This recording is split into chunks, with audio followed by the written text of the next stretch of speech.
لو قاعد في امان الله وقالت لك ممكن تساعدني، اعمل نفسك ميت، اعمل نفسك ميت. او صبار، عارف اللحظه اللي تبقى قاعد فيها مرتاح وتسمع جمله ساعدني شويه، ممكن تساعدني شويه، انت هنا لازم تكون مستعد نفسيا وبدنيا كمان. وراكش غيري ولا ايه؟ لان المساعده اللي هتطلبها منك مش زي ما انت متخيل خالص. ساعدني شويه عند الست في اللحظه دي ما بتبقاش زي ما انت متخيل تماما.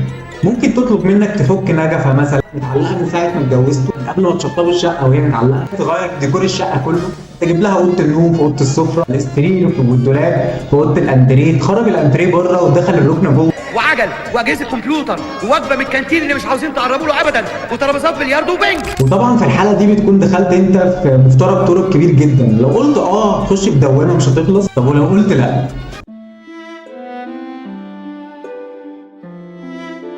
حكمت على نفسك بالموت البطيء يا معلم. خلاص تمام هنا كده ولا ايه؟ ايه ده؟ بتعلقها في السقف؟ خلاص خلاص مش عايزه حاجه. ده انت يومك اسود، يومك اسود، يومك اسود. فالحل يا معلم لو قالت لك ممكن تساعدني شويه، نضارتك، كتابك، واعمل نفسك ميت. اعمل نفسك ميت، اعمل نفسك ميت. لا تنسوا الاعجاب بالفيديو والاشتراك في القناة تشجيعا لنا لنستمر بنشر المزيد ان شاء الله.